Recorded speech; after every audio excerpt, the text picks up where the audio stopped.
Law of thinking. As a man thinks in his heart, so is he.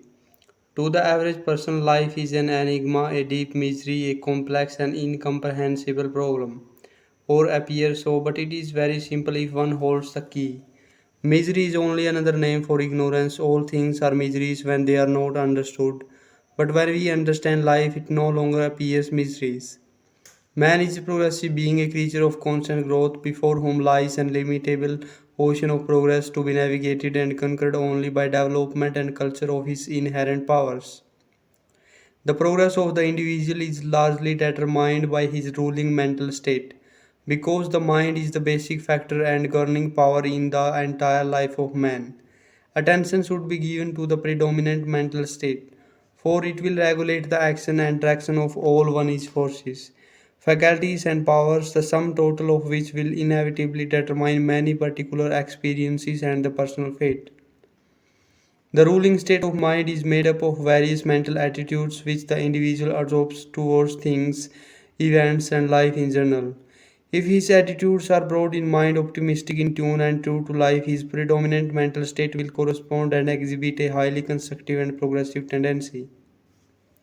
As almost all the forces of the personality function through the conscious mind in one way or another, and as the daily mental and physical acts are largely controlled by the conscious mind, it is obvious that the leading mental state will determine the direction in which the powers of the individual are to proceed.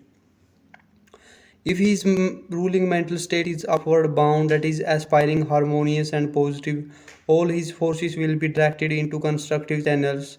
But if his state of mind is downward in tendency, that is, discordant and negative, then almost all his forces will be misdirected. It is evident, therefore, that of all the factors which regulate the life and experience of man, none perhaps exercise a greater influence than the ruling state of mind. Mental attitudes are the results of ideas, and these have their origin in points of view. Therefore, by seeking true and natural point of view, one may secure the best and most superior ideas, and these in turn will determine the predominant state of mind. We are prone to believe more than what we see. The evidences of the senses are the only facts that some accept, but now we shall realize more and more that it is what we believe that determine what we shall see.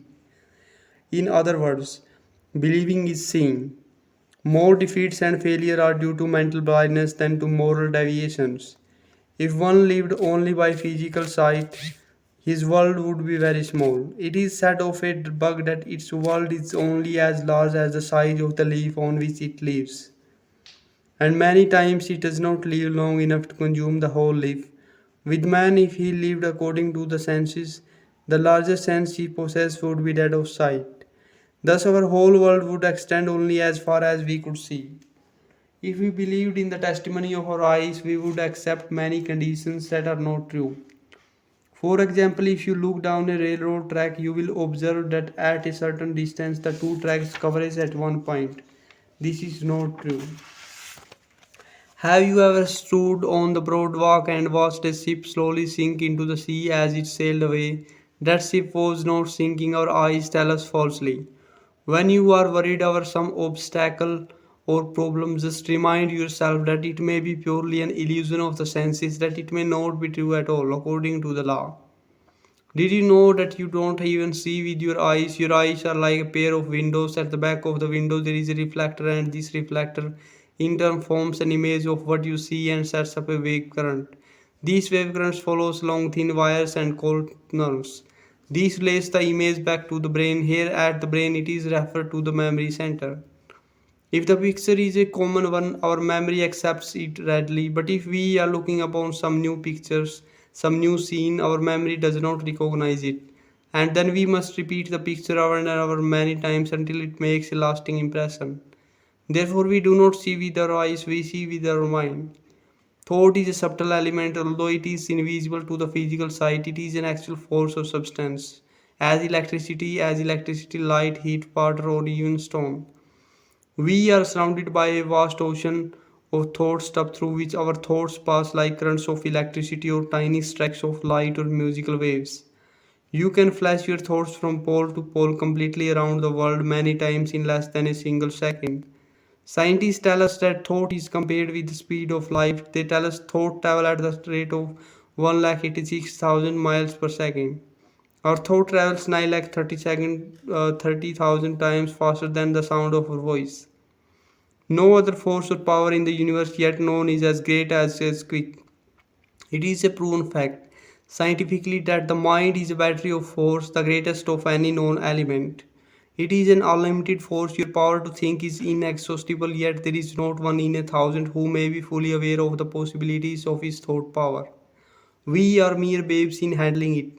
As we grow in understanding and in the right use of thought, we will learn to banish our ills, to establish good in every form we may desire. It is our power to think that determines our state of living. As one is able to think, he generates a power that travels far and near, and this power sets up a radiation which becomes individual as he determines it. Our thoughts affect our welfare and often affect others we think of. The kind of thoughts we register on our memories or habitually think attracts the same kind of conditions. If we take the thought of success and keep it in mind, the thought elements will be attracted, for like attracts like. We are mentally drawn to the universal thought currents of success, and these thought currents of success are existent all around us. We will physically contact minds who think along the same lines, and later such minds will be brought into our lives. Therefore, successful minded people help success come to them.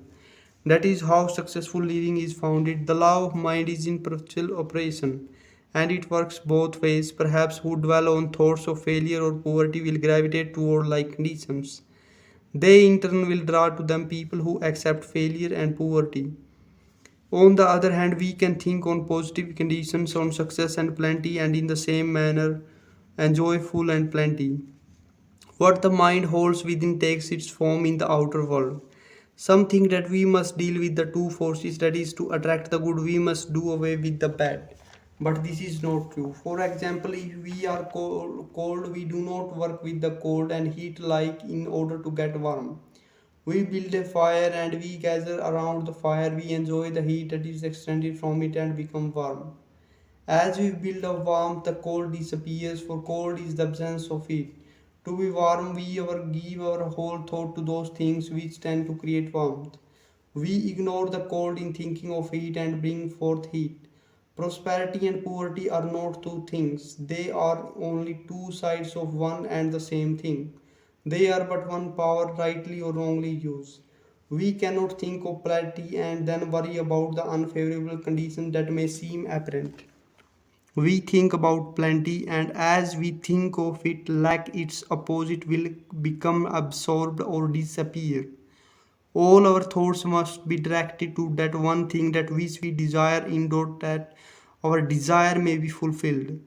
Our method is not manipulating two powers, not dealing with good and evil, right and wrong, prosperity and poverty. But as we follow the law of good and dwell upon that which is good, we shall bring to pass all good things.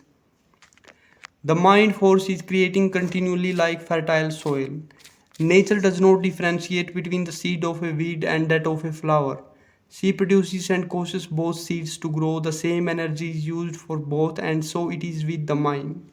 The mind creates either good or bad. Your ideas determine which is to be created. A farmer who lived in Nebraska and had come from a small farm in Peninsula years before never could adjust himself to using the blinder, a machine that cut and bound again. He had been accustomed to the old hand cradle and tied his grain by hand. Repeatedly he said to his friends that binder will get me yet. He was afraid every time he climbed upon its seat. One day while I was there, his horses ran away with him and he was thrown over the reel into the machinery like Job. His fears came upon him. It took just a few years to bring into reality the fears that he subconsciously had entertained and expected. Our fears can do so much to us that we should be most careful that we fear and worry about.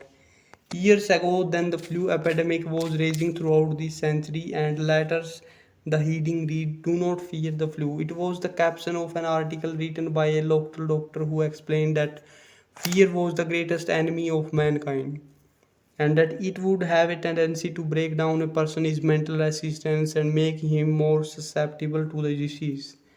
The world is realizing more and more that we dare not entertain in our minds and fear lest it come to upon us. Whatever we think in our minds must grow. Why do you suppose the farmer goes out to weed his garden and works tediously to eliminate every weed? Because he knows that if he does not clean out the weeds, they will grow stronger and tougher and choke out his crop. If some conditions handicaps us, perhaps a weed that must be plucked out, it is important to know that the condition is the effect that we see. It is not the true cause that we see. Dig down deep into the mental storehouse and find out what is that cause. If we cannot discern it, there are others who can then weed out the cause by replacing it with the right kind of thought. That is, if it is fear, replace it with courage. If it is a diseased thought, replace it with a healthy thought. If it is a limited thought, think thoughts of plenty. For some issue whereby we change the trend of the thought, then as we replace the thought that are as weeds, they will die of their natural selves. For such weeds die from lack of cultivation. As long as we allow things to seem real to us, we are putting our energy into it. We are nurturing it, we are feeding it, we are keeping it alive. We are putting our faith into that thing. Whether we like it or not, and it must naturally grow, for the law of growth is ever working to produce whatever seed we plant. In my college day, I remember how a number of us were taken on a hazing party. It was purely a fraternal affair, so we were to be initiated and branded. When they come to my chum, they had told him to peel off his shirt. He was blindfolded and they were going to brand him with the initial of the order. They branded him with note tallow from a burning candle. Now you know that allow dropping from a candle would not be burned. At least it never did burn me, but my chum was so excited and nervous he thought they were really branding his back with a hot iron. After we returned to our rooms in the dormitory, I saw on his back a perfect letter as though it had been burned with a hot iron. Man can impress his thought on formless substance and cause the thing he thinks about to be created. Macham believed he was being burned and thought it so intently that a bolt rose on his flesh was lasted for 2 days. Man is constantly thinking. He can change his thought, but he cannot stop thinking. This thinking power flows in and through him like the very air we breathe.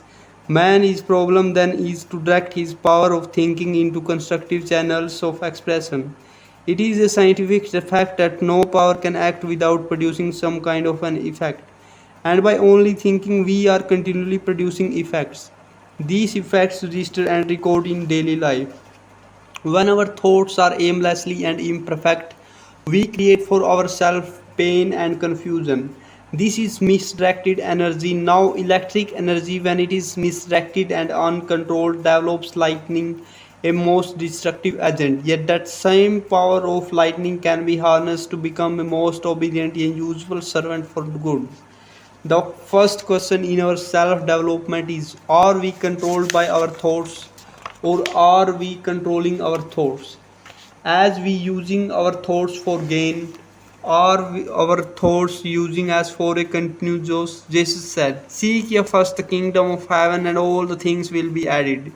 He also said, the kingdom is within you, heaven is a state of mind.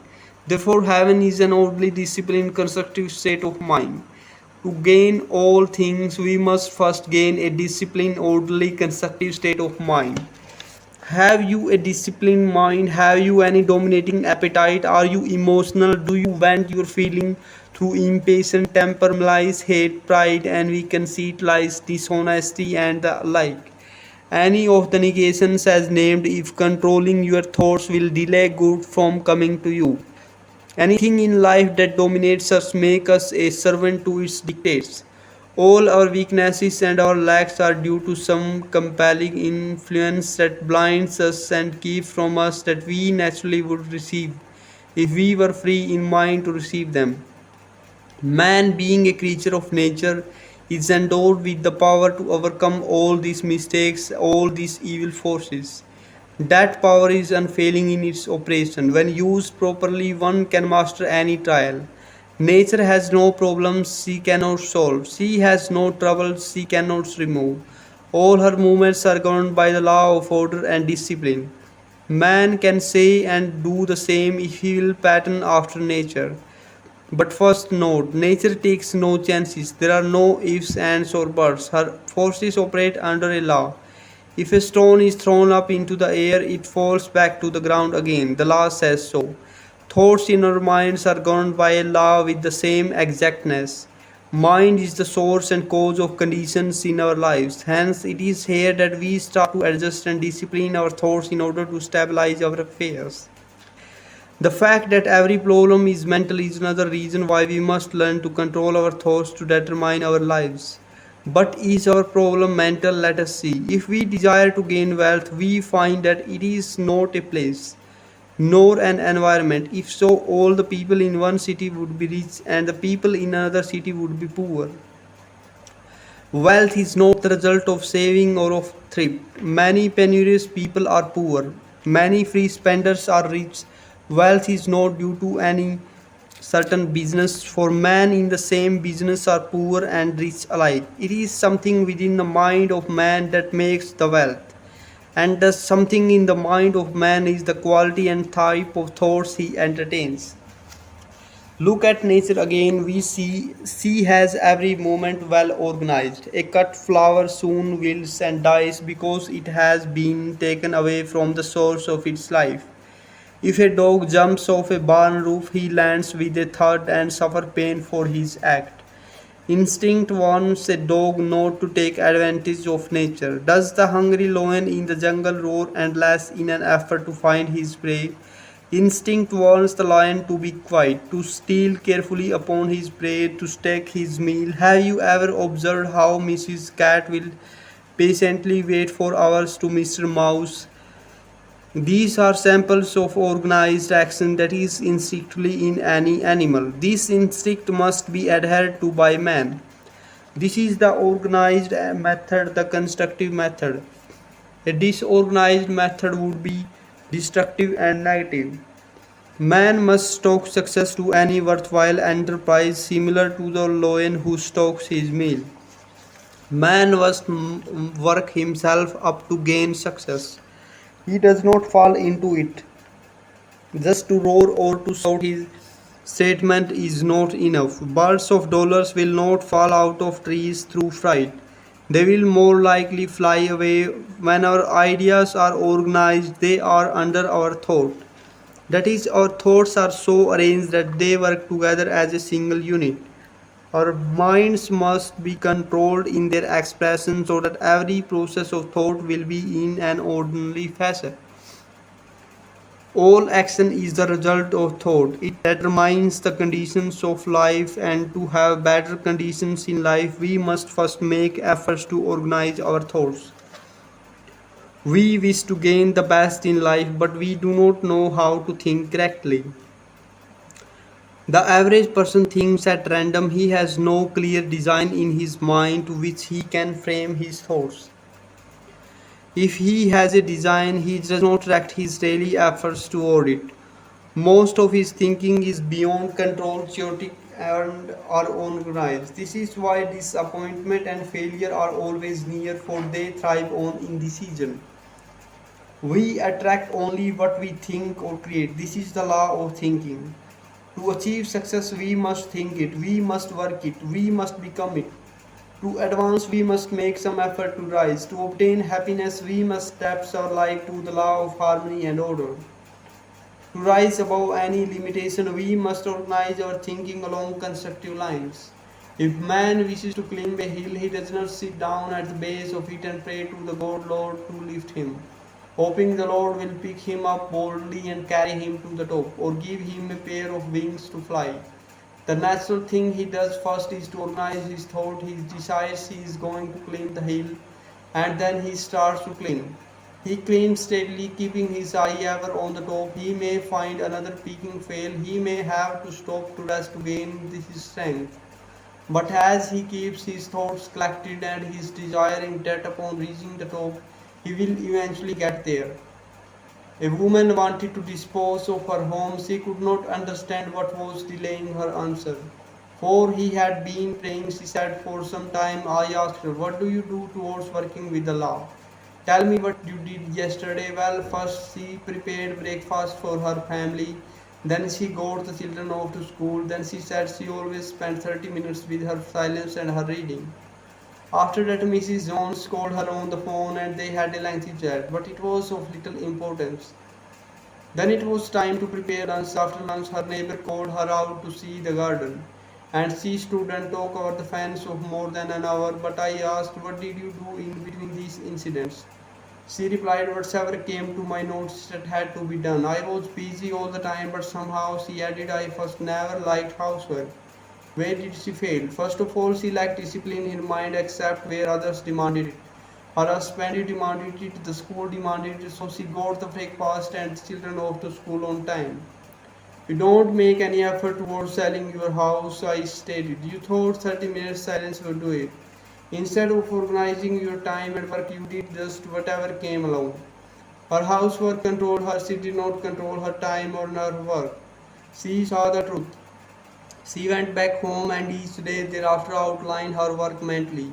If she talked with a friend or neighbor, it was for just a definite time, not any length of time. Each day her work was planned so that she would accomplish something toward preparing to sell the house. Several weeks later, a letter came to me in which this woman stated the house had been sold at a good price and she added, do you know I really love my work now.